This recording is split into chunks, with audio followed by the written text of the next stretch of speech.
What if your A1C keeps climbing even though you hardly ever eat candy, desserts, or sugary drinks? That sounds impossible, right? But it happens all the time.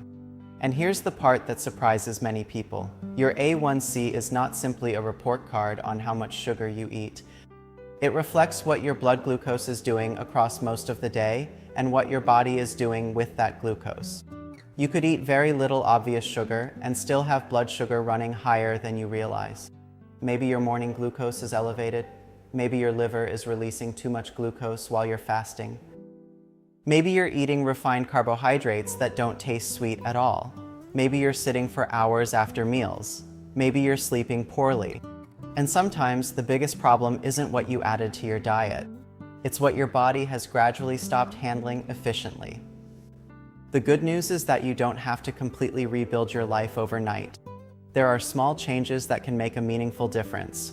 Don't forget to subscribe and share your questions in the comments. I'm Dr. Roberto, and on this channel, I take the research that has changed and put it in plain language for people over 60. If you want more simple, science-based health information that could help you protect your health as you get older, please like this video and subscribe to the channel. Today, we're going through 20 practical strategies that can help support healthier blood sugar and lower A1C over time. Some can help reduce the rise in glucose after your next meal. Others work more slowly by improving insulin sensitivity, appetite control, sleep, muscle health, and overall metabolic function. And stay with me, because some of the most important strategies have almost nothing to do with avoiding sweets. Before we get into them, though, there's one thing you need to understand. Your A1C is basically a long-term window into your blood sugar. Hemoglobin is the protein inside your red blood cells that carries oxygen throughout your body. When glucose circulates in your bloodstream, some of it naturally attaches to hemoglobin. This process is called glycation. The higher your blood glucose remains over time, the more glycation occurs.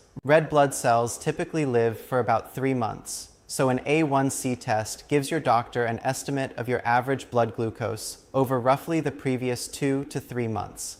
That is why one high reading after a meal doesn't automatically mean your A1C will be high. What matters is the bigger picture. If your glucose stays elevated for many hours throughout the day, day after day, your A1C can gradually rise. And that's why simply saying, "I don't eat much sugar," doesn't tell the whole story. So let's start with 5 things you can use around meals. Number 1, use vinegar with your meals. This is one of the simplest strategies to experiment with. Vinegar contains acetic acid, and research suggests that consuming vinegar with a carbohydrate-containing meal may reduce the rise in blood glucose after eating. One reason may be that acetic acid slows the digestion and absorption of carbohydrates, and may also influence how the body handles glucose. You don't need to drink vinegar straight. Please don't. Instead, use a small amount in a salad dressing, marinade, or as part of a meal. And if you have reflux, stomach problems, or another condition that makes acidic foods uncomfortable, talk with your healthcare professional before making it a regular habit. The goal isn't to find one magic ingredient. It's to create several small advantages throughout your day.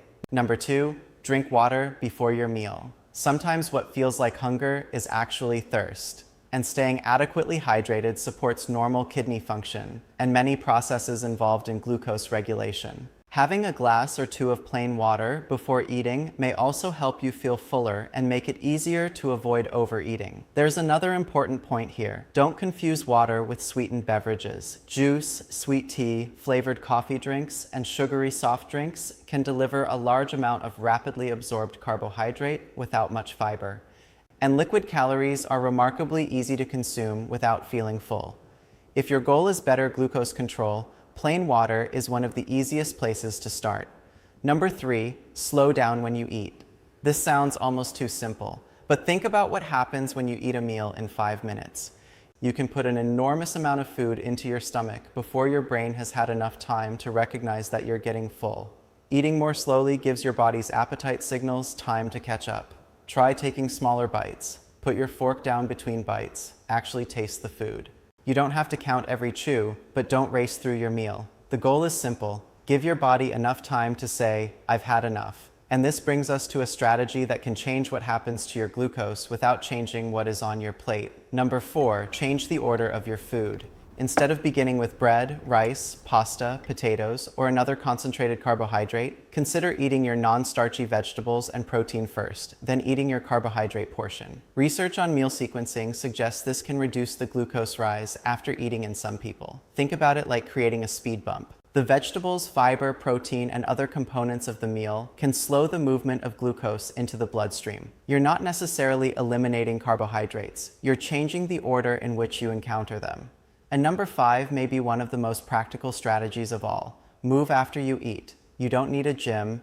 You don't need a complicated workout. Even a short walk after a meal can help your muscles use glucose. When your muscles contract, they can take up glucose from the bloodstream through pathways that don't depend entirely on insulin. That's why a gentle 10-minute walk after meals can be such a useful habit. If you can't walk, seated leg movements, repeated knee lifts, or other safe movements can still activate large muscle groups. Even a couple of minutes is better than remaining completely still. And if you're able to build toward longer walks, even better.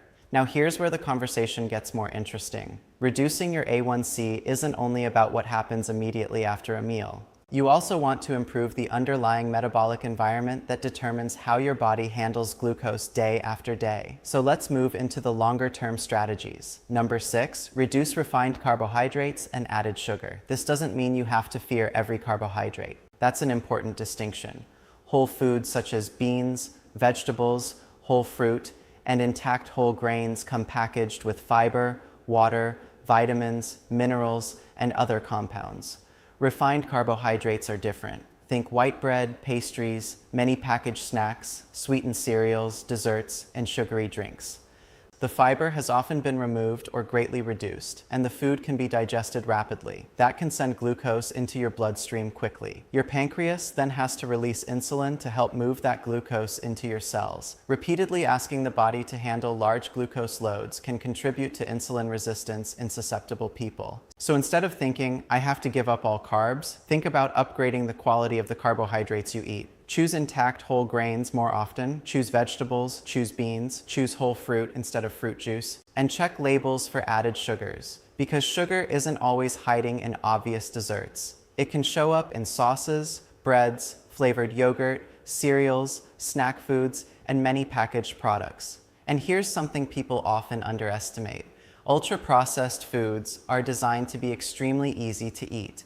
They're often combinations of refined starch, fat, salt, and added sugar that make it remarkably easy to keep eating even after you're no longer hungry.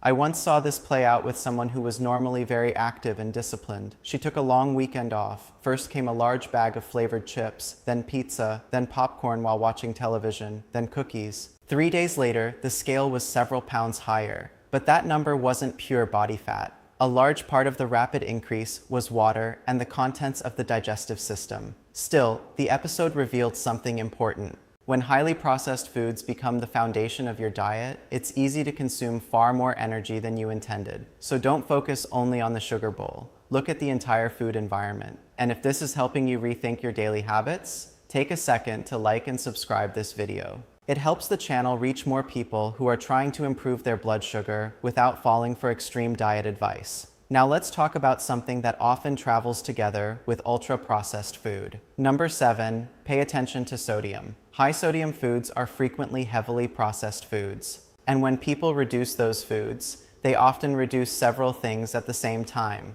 Excess sodium, refined carbohydrates, added sugar, unhealthy fats, and excess calories. Too much sodium can contribute to fluid retention and higher blood pressure. And some research also suggests that excessive sodium intake may interfere with insulin signaling and metabolic health. So rather than obsessing over the salt shaker, look at where most of your sodium is coming from. Packaged meals, processed meats, fast food, salty snacks, highly processed sauces. Reducing those foods can improve much more than your sodium intake. It can improve the overall quality of your diet.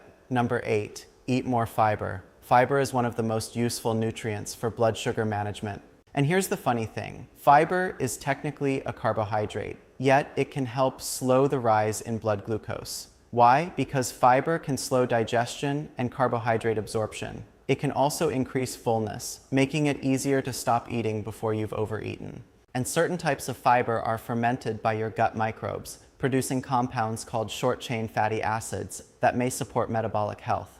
For many adults, getting roughly 25 to 30 grams of fiber per day is a reasonable general target, although individual needs vary. Some people may benefit from more. The important part is to increase it gradually and drink enough fluids. And don't think you have to buy a complicated fiber product. Start with vegetables, beans, lentils, berries, whole grains, nuts and seeds, whole fruit. These foods give you fiber along with other nutrients. And that brings us to number 9. Eat beans. Beans are an incredibly useful food for metabolic health.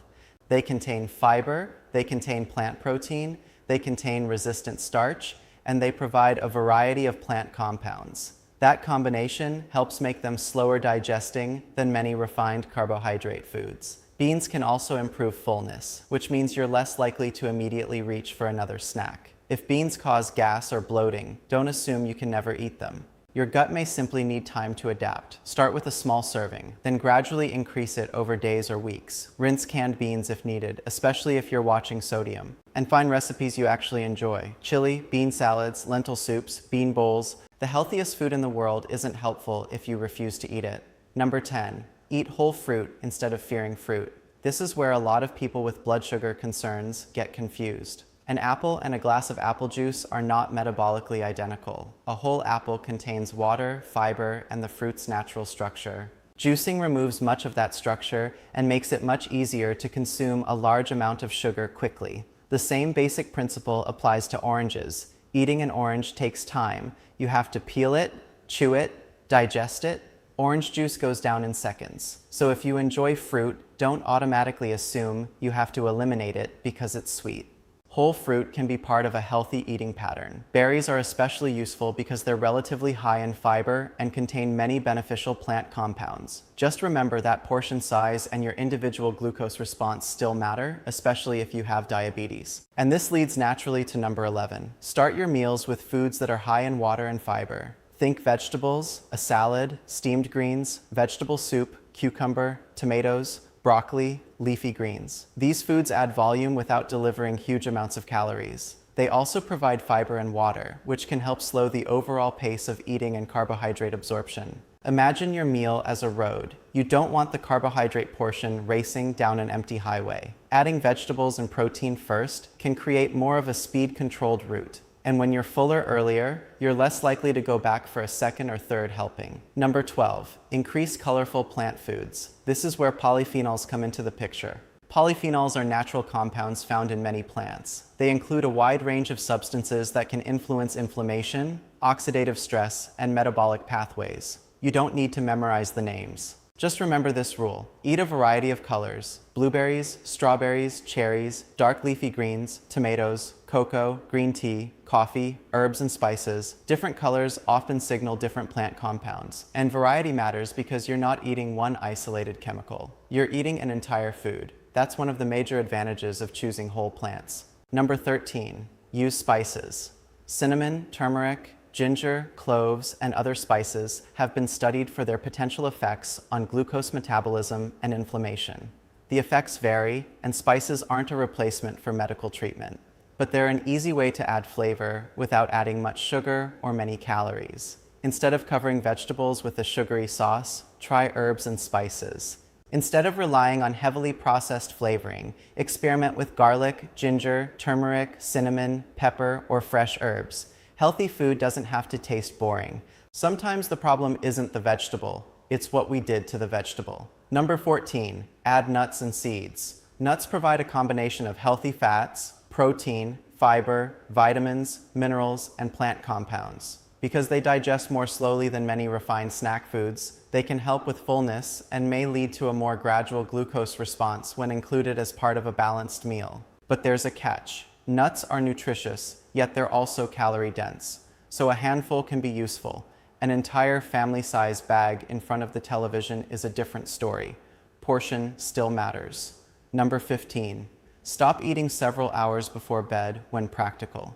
Your body does not respond to food in exactly the same way at every hour of the day.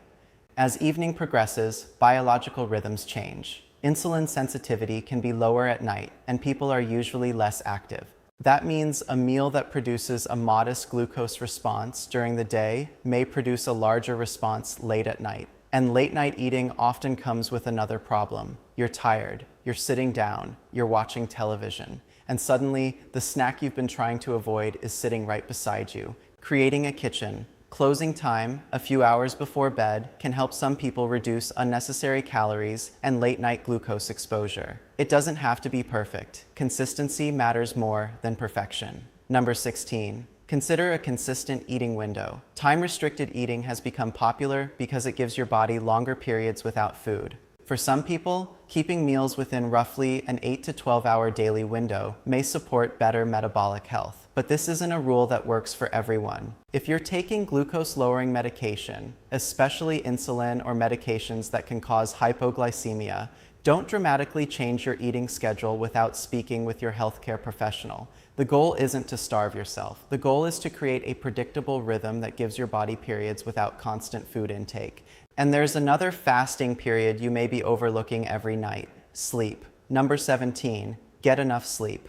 If you routinely sleep 5 or 6 hours and wonder why your appetite and blood sugar feel harder to control, sleep may be part of the answer. Sleep deprivation can reduce insulin sensitivity. It can raise stress hormones such as cortisol, and it can increase cravings for highly processed, high-carbohydrate foods. Think about the morning after a terrible night's sleep. Are you really craving a bowl of vegetables? Probably not. You're more likely to want something quick, salty, sweet, or highly processed. That's not simply a failure of willpower. Your biology is influencing your appetite. For most adults, aiming for around 7 to 9 hours of sleep is a reasonable target, although individual needs differ. Better sleep can make the rest of these habits easier. And now we come to number 18, build muscle. This may be one of the most powerful long-term strategies on the entire list. Your muscles are major users of glucose. When you build and maintain muscle, you create more tissue capable of taking up and storing glucose as glycogen. You don't have to become a bodybuilder. Resistance training can be remarkably simple. Chair squats, wall push-ups, resistance bands, light weights, step-ups, leg raises. The key is to challenge your muscles safely and consistently. And remember what we talked about earlier? Moving after meals also activates your muscles. So imagine combining the strategies. You eat a meal built around whole foods. You include fiber and protein. You put carbohydrates later in the meal, then you take a short walk. Now you've attacked the glucose problem from several directions at once. And there's one more important piece. Number 19. Don't judge your health by A1C alone. A1C is extremely useful, but it isn't the entire metabolic story. Your doctor may also look at fasting glucose, blood pressure, cholesterol and triglycerides, body composition, medications, waist circumference, and other factors depending on your situation. Insulin resistance can develop gradually, and two people with the same A1C may have very different metabolic profiles. That's why chasing one number isn't always the best strategy. The goal is better metabolic health, not simply a better-looking lab report. And finally, number 20, make these habits boringly consistent. This might sound less exciting than a miracle supplement, but it's probably more important. You don't need 20 perfect habits starting tomorrow. Choose 2 or 3. Maybe you walk after dinner, maybe you replace sugary drinks with water, maybe you add vegetables and beans to one meal every day, maybe you stop eating late at night, maybe you start going to bed 30 minutes earlier. Then build from there. Because your metabolism doesn't change because you were perfect for one weekend. It changes because your body experiences the same healthier signals over and over again. And remember the original question, my A1C is climbing, but I barely eat sugar. Why? Now you know the answer is more complicated than sugar alone. Your A1C reflects your average blood glucose over time, and your blood glucose is influenced by far more than candy and desserts. It's influenced by refined carbohydrates, meal size, food quality, activity, muscle mass, sleep, stress, meal timing, insulin sensitivity, and the way your body produces and handles glucose. But please don't try to change everything at once. And if you take insulin or other glucose-lowering medications, talk with your healthcare professional before making major changes to your diet, meal timing, or exercise routine. Improving blood sugar too quickly can sometimes cause hypoglycemia. The goal isn't to fear food. The goal isn't to fear carbohydrates. And the goal certainly isn't to chase a perfect number at any cost. The goal is to build a body that handles food more effectively. Small decisions repeated every day can become powerful metabolic changes over time. So here's your challenge. Don't try all 20 strategies tomorrow. Pick just one. Take a short walk after your largest meal. Add a serving of beans. Replace a sugary drink with water. Eat whole fruit instead of juice. Or simply go to bed earlier tonight, then make it a habit. And if you're already working on your blood sugar, tell me in the comments, what's the one change that has made the biggest difference for you? Your experience could help someone else watching this video. If you found this information useful, hit the like button. It tells YouTube that this kind of practical, science-based health information is worth sharing with more people. And if you want more simple, evidence-informed strategies for healthy aging, better metabolism, and stronger health after 60, subscribe to the channel. Because sometimes the biggest improvements don't come from doing something extreme. They come from doing a few simple things consistently and giving your body the chance to respond.